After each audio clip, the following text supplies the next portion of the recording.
Hey guys, welcome back to Sheps Talk. Welcome back to another movie review. And today I'm bringing you a movie I did not think I'd be going to see in theaters, and that is Call to the Wild. Quick story behind me doing this review. Me and my buddy, another YouTuber, we're going to go see Fantasy Island on Thursday night.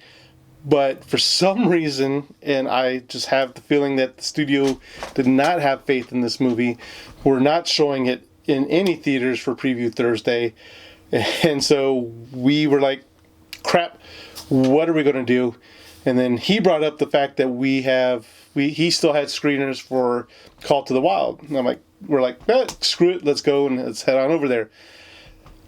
I've seen Call to the Wild way back when I was a kid.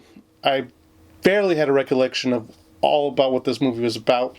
I had really low expectations for this movie going in.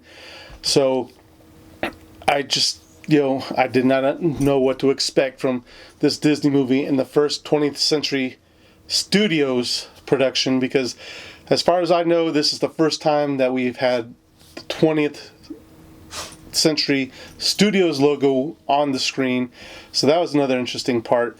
But quick synopsis about this movie.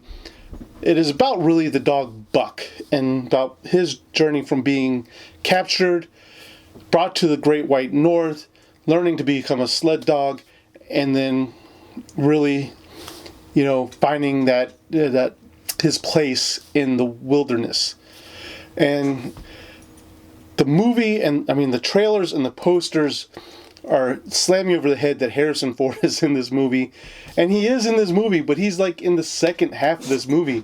And going in is like, because I couldn't remember that, all about this movie back in the past. I think I even read the book as a kid, but I had no clue. This is a movie about Buck. And one of the main hangups I had about this movie, or going into this movie, was finding out that most of these animals in the movie were CGI. I was like, oh my God, we're going to get some terrible CGI, and this movie is just going to be terrible for an hour and a half, and we're going to have to sit through it. And after a while, guys, I will admit, at the beginning of the movie, you notice this dog is CGI. You know he's CGI. But your brain and your eyes kind of just like bend reality a little bit and accept that Buck is a dog. And he emotes, and he does some goofy things, and he does some brave things, and you just, throughout the journey, you come to care about Buck. And I was very surprised that happened to me. I was like, I knew this dog wasn't a real dog, but when stuff happens to Buck, when he gets hurt, when a human hits him, it's like you feel for Buck. And then everybody else is pretty much a side character to Buck. Harrison Ford, he's in this movie. I'll say he's a couple of levels from phoning it in. He still gave, not his all, but he gave it enough that you're like, okay, he's not just writing this for a paycheck, and he's doing, a decent job. He's selling this movie.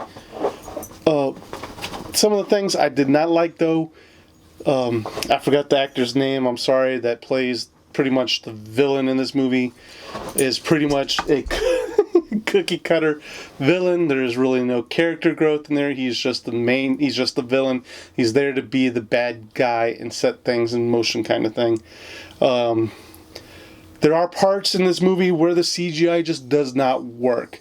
It is one of those things where, like, you'll see him. I think one of the things that brought it out to me was Harrison Ford and Buck are sitting down, and Buck is just kind of, the back end of Buck is kind of floating on the rocks. Okay. And some of like the hair kind of thing. So there were some CGI things that just like didn't connect with me. But overall, guys, when the movie was ended, I was like, oh my God, it made me feel, it made me care for the animal. It is entertaining. It was a good story. It was enjoyable. I was like, damn, it got me. Disney still knows how to make those movies that just touch your heart sometimes. And Call to the Wild is one of those movies. It is a fun, enjoyable movie. And I'm going to give it, I think I'm going to give it 3.5 Sheps out of 5. I couldn't see myself giving it a 4 or 5. And I didn't want to give it a 3 and be kind of average, so 2.5 or 3 and being average. And I think 3.5 is perfect for where this movie fits.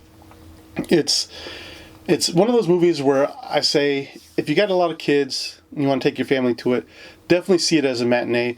But if you want the full experience, if you want to go at night, you're not going to be disappointed going out at night with this. It is a good movie. It's going to entertain you and your kids. It's going to be heartfelt. You're going to laugh. You're going to cry. You will enjoy this movie. So guys, have you seen Call to the Wild? Let me know down in the comments down below, what did you think about this movie? Or do you plan to see Call to the Wild this weekend? Let me know. But guys, that's all I got for you. If you liked what you see here, please remember to like, share, and subscribe. It helps my channel out greatly, and I truly appreciate it. But until next time, I'll see you at the next review.